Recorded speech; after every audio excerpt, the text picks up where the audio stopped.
जय जय रघुवीर समर्थ. समर्थ म्हणतात की अगोदर तयारी करा आणि मगच आयुष्याचे निर्णय घ्या, असं समर्थ आपल्याला ते सांगतात. समर्थ म्हणतात की तयारी म्हणजे तर काय, पूर्ण पूर्ण एखादी गोष्ट आपल्याला करायची असेल किंवा आपल्याला जर एखादी वस्तू खरेदी करायची असेल किंवा आपल्याला टार्गेट कंप्लीट करायचं असेल किंवा आपल्या मनामध्ये एखादा नवीन गोष्टीसाठी प्लॅन असेल, तर ते कोणालाही ते काम पूर्ण होतोपर्यंत सांगू नका, असं समर्थ आपल्याला ते सांगतात. समर्थ म्हणतात की बरेच जण भावनिक असतात आणि ते काम पूर्ण व्हायच्या अगोदरच इतरांना सांगतात किंवा मित्रमैत्रिणींना सांगतात. पण समर्थ म्हणतात की ते काम आपण इतरांना सांगितल्यामुळे इतर जणांना ते बघवत नाही, इतर जणांना त्या आपल्या प्लॅनचा त्रास होतो आणि मग आपल्या कामामध्ये ते विघ्न घालण्याचा प्रयत्न करतात. आणि म्हणून समर्थ म्हणतात की कोणतीही गोष्ट करायच्या अगोदर कोणालाही सांगू नका, असं समर्थ आपल्याला ते सांगतात. समर्थ म्हणतात की आपण सांगून बसतो आणि मग लोक त्या कामामध्ये बरेच विघ्न आणतात आणि मग ते काम सक्सेस होत नाही, मग ते काम यशस्वी होत नाही, असं समर्थ आपल्याला ते सांगतात. समर्थ म्हणतात की मग ते कोणतीही गोष्ट असू द्या, आता समजा आपल्याला एखाद्याला गाडी घ्यायची असेल तर आपण अनेक जणांना सल्ला विचारतो, पण समर्थ म्हणतात की आता ऑनलाईनचं युग आहे, गुगलमध्ये सर्च केलं तर गाडीचं सर्व काही माहिती त्या गुगलवर येते. गाडीचं सीसी किती आहे, गाडीचं वेट किती आहे, पिकअप किती आहे, गाडीचं मायलेज किती आहे, गाडी कशी आहे, ते सगळं काही येतं. मग समर्थ म्हणतात गाडी आपण चालवणार आहे, सल्ला देणारा गाडी चालवणार नाही. मग समर्थ म्हणतात की आपण आपल्या आवडीनिवडी पण जपल्या पाहिजेत. आपल्याला आवडली ना तर आपण घेऊन मोकळं व्हायचं, कारण बऱ्याच जणांचे विचार वेगळे, बऱ्याच जणांचे निर्णय वेगळे आणि बऱ्याच जणांचा विचार करण्याचा, प्रत्येकाचा विचार करण्याचा प्रकार हा वेगवेगळा. म्हणून समर्थ म्हणतात की ते बरेच जण सल्ला दिल्यामुळे आपल्याही मनामध्ये गोंधळ उठतो आणि काय करावं काय करू नये हेही आपल्याला सुचत नाही, असं समर्थ आपल्याला ते सांगतात. दुसरी गोष्ट म्हणजे लग्नाचा निर्णय. समर्थ म्हणतात की पूर्वी द्वापार युग होतं, त्रेतायुग होतं, बरेच लोक एकमेकांचा सल्ला घ्यायचे, पाहुण्या पायांचा सल्ला घ्यायचे. पूर्वी माया होती, ममता होती, प्रेम होती, आपुलकी होती, बरेच जणांचं एकमेकाचं उत्तम व्हावं, एकमेकाचं चांगलं व्हावं अशी भावना होती. पण आता कलियुग आहे, कलियुगामध्ये तशी भावना लोकांची राहिली नाही आणि म्हणून समर्थ म्हणतात की तोही निर्णय उत्तमाचा आणि आपल्याला पेलवत असेल आणि आपल्याला जबाबदारी पेलवत असेल, उत्तम असेल तर तो निर्णय आपण स्वतः घ्या, इतरांना विचारत बसू नका, असं समर्थ आपल्याला ते सांगतात. समर्थ म्हणतात की तिसरी गोष्ट, जागा खरेदी करायची असेल तर आपल्याकडे आपण स्वतः त्या जागा खरेदी करण्यासाठी आपल्याकडे बजेट आहे का, भांडवल आहे का, हे सर्व गोष्ट करूनच आपण ती जागा खरेदी केली पाहिजे. इतरांना जर सांगत बसलो तर अनेक त्याच्यामध्ये विघ्न घालतील, असं समर्थ आपल्याला ते सांगतात. म्हणून समर्थ म्हणतात की कोणतीही गोष्ट असू द्या, बिझनेसचा असू द्या किंवा एखादा धंदा काढायचा असू द्या किंवा घर खरेदी करायचं असू द्या, समर्थ म्हटले घर सुद्धा खरेदी करताना सुद्धा समर्थ म्हणले की आपण सगळी तयारी करून मग घर खरेदी केलं पाहिजे. म्हणले आपण जर तयारी करायच्या अगोदर समोरच्या व्यक्तीला सांगितलं हा मी घर खरेदी करणार आहे, पण जर आपल्याकडे तेवढं बजेट नसतं आणि आपण जर घर खरेदी केलं नाही तर समोरची व्यक्ती मग आपला टिंगल उडवते, आपला अपमान करते आणि मग तो आपल्याला सहन होत नाही, असं समर्थ आपल्याला ते सांगतात. आणि म्हणून समर्थ म्हणतात की अगोदर तयारी करा आणि मगच निर्णय घ्या, असं समर्थ आपल्याला ते सांगतात. समर्थ म्हणतात की बघा म्हटले भगवंताने सुद्धा, श्रीकृष्णाने सुद्धा अगोदर तयारी केली आणि बघा म्हणले समर्थ, ज्यावेळेस श्रीकृष्ण हे जन्माला आले त्यावेळेस सर्व काही तयारी करूनच श्रीकृष्ण भगवान हे जन्माला आले आणि जन्माला आल्यानंतरच आपोआप जेलची सर्व काही दारं उघडली गेली आणि मगच वासुदेवानी भगवान श्रीकृष्णांना ही यशोदेपाशी उत्तमाचं नेऊन पोहोचवलं. बघा म्हणले समर्थ, म्हणजे भगवानाने परब्रह्माने सुद्धा अगोदर तयारी केली आणि मगच ते काम यशस्वी झालं, असं समर्थ आपल्याला ते सांगतात.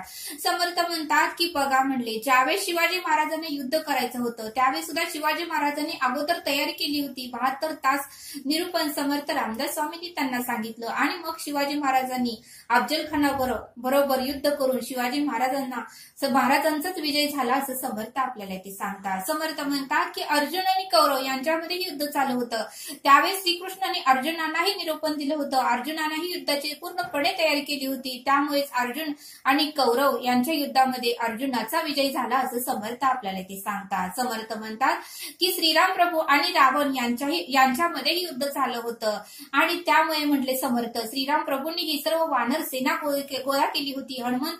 हनुमंत स्वारी त्यांच्या बरोबर होती आणि रावणाचा भाऊ भीषणही त्यांच्या बरोबर होता आणि म्हणूनच श्रीराम प्रभूंचाही विजय झाला, असं समर्थ आपल्याला ते सांगतात. म्हणजे कोणत्याही गोष्टीचा अगोदर अगोदर तयारी करावी लागते आणि तरच त्या गोष्टीमध्ये आपल्याला यश येतं असं समर्थ आपल्याला ते सांगतात. समर्थ म्हणतात की आपण भावनिक होऊन लोकांना आपल्या मनातील आपला प्लॅन, आपलं टार्गेट आणि आपण पुढे काय करणार आहे हे सर्व काही सांगतो आणि मग समोरची व्यक्ती त्याचं भांडवल बनवते आणि मग ते काम यशस्वी होतच नाही असं समर्थ आपल्याला ते सांगतात. आणि म्हणून समर्थ म्हणतात की या जगामध्ये सर्वात स्वस्त गोष्ट असेल तर तो सल्ला आहे. या जगामध्ये सर्वात स्वस्त गोष्ट असेल तर तो सल्ला आहे. एक जणांना विचारलं तर 1000 जण सल्ले देतात आणि सर्वात महाग गोष्ट म्हणजे मदत आहे.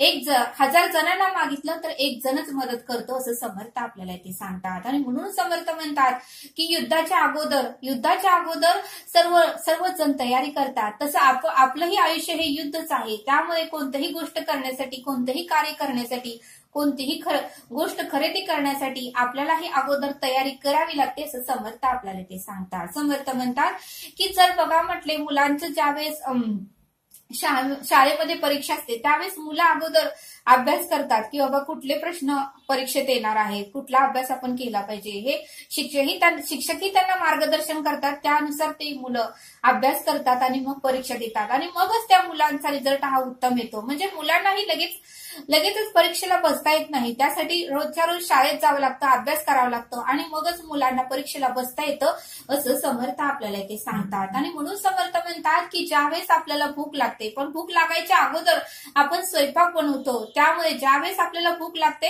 स्वयंपाक बनवला असल्यामुळेच आपण जेवू शकतो आणि आपलं पोट भरू शकतो. म्हणून समर्थ म्हणतात की कोणतीही गोष्ट करायच्या अगोदर आपण तयारी केली पाहिजे आणि ती गोष्ट केली पाहिजे आणि ती गोष्ट करायच्या अगोदर कोणालाही सांगू नका असं समर्थ आपल्याला ते सांगतात.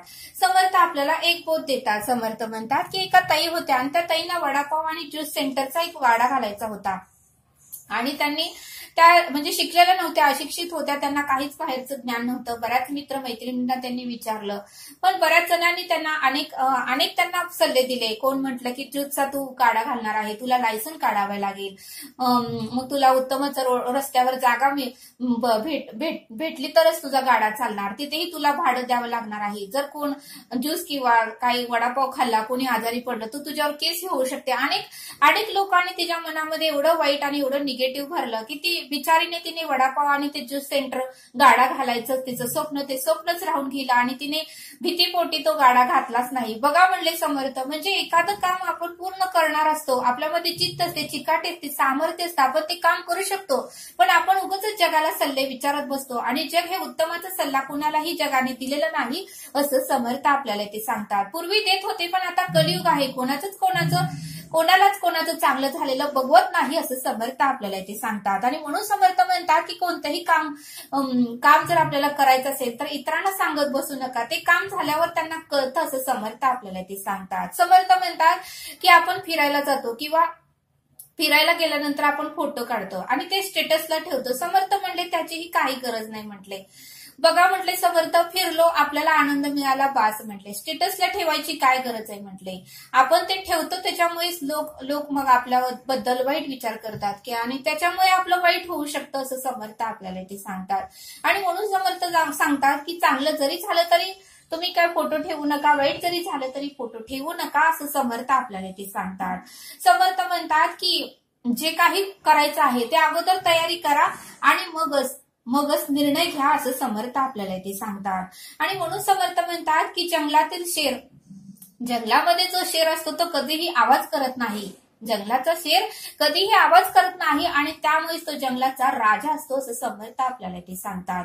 शांत राहूनच आपल्याला पुढचे प्लॅनिंग आपल्याला करता आलं पाहिजे आणि आपल्याला ज्यावेळेस त्या कामामध्ये यश, कीर्ती आणि प्रताप, महिमा येतो त्यावेळेस आपण जगाला सांगू शकतो असं समर्थ आपल्याला ते सांगतात. आपण कुठलंही काम करायच्या अगोदर एखाद्या व्यक्तीला सांगितलं आणि कुठल्याही आपल्या घरामध्ये अडचण येतात आणि आर्थिक स्थिती व्यवस्थित नसते आणि ते काम होत नाही, मग समोरची व्यक्ती टिंगल करते, अपमान करते, नुसतं बोल बच्चनच आहे, नुसतं बोलतोय, करत तर काहीच नाही, मग त्यावेळेस आपल्याला वाईट वाटतं, आपलं मन हर्ट होतं आणि मग दुःख येतं. म्हणून समर्थ म्हणतात की बोलायच्या अगोदर जास्त बोलण्यापेक्षा जास्त काम आणि कृती कशी करता येईल याकडे तुम्ही लक्ष द्या. जास्त बोलण्यात ऊर्जा घालवण्यापेक्षा ते काम यशस्वी कसं होईल त्याकडे तुम्ही लक्ष द्या. त्यामुळेच ते काम उत्तमच होईल आणि त्या कामामध्ये आपल्याला यश प्राप्त होईल असं समर्थांनी आपल्याला इथे सांगितलं. तरी आता आपण इथेच थांबू. धन्यवाद. जय सद्गुरू.